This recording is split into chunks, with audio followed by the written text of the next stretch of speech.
formation en art, elle nous semble totalement essentielle dans la mesure où ils pourront se confronter aux œuvres majeures de l'histoire de l'art.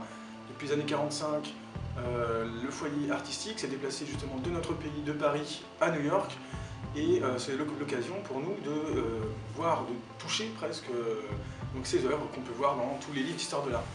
Alors d'abord il y a l'expressionnisme abstrait, Pollock, plus tard il y a le pop art, Andy Warhol par exemple, hein, que tout le monde connaît. Et puis un peu plus tard il y a la photographie américaine, notamment les 5 de Boston, avec Nan Goldin, Mark Morris-Roe, enfin plein de noms, qui ont marqué toute l'esthétique de la photographie actuelle. Puis il y a aussi beaucoup, bien sûr, l'architecture. Alors en architecture, pour nous, les objectifs pédagogiques ils sont extrêmement importants puisque justement on va étudier la ville, son histoire et aussi le développement urbain qui a été ce qu'il a été à New York, c'est-à-dire d'une ampleur considérable et surtout à une rapidité phénoménale. On va étudier donc en architecture Central Park, on verra que c'est une ville végétale dans une ville minérale et que en fait c'est complètement construit. C'est aussi intéressant dans la mesure où l'art à New York dialogue avec des architectures qui sont complètement marquées, je pense au Guggenheim, au Whitney, ou le Met, même si on n'aborde que ce musée de manière extérieure ou dans le hall.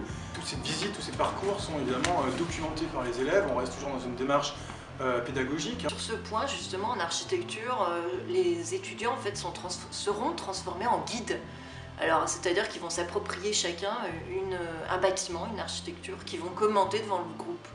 Et pour conclure, je dirais aussi que c'est quand même de faire l'expérience de rentrer dans une image, de vivre dans un film. C'est New York, on se retourne, on a déjà vu, on connaît, c'est familier. Moi je conclurai aussi parce que pour moi c'est une ville multiculturelle. Enfin j'y suis déjà allée quelques fois et c'est ce qui m'a vraiment le plus frappée. En fait c'est une ville où... c'est une ville monde. Ouais, c'est une ville monde. Et en fait quand on passe d'une rue à une autre, on se retrouve dans un autre pays. Et ça m'avait vraiment... énormément frappé.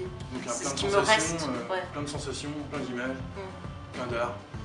Plein d'art, le plein. Inscrivez-vous.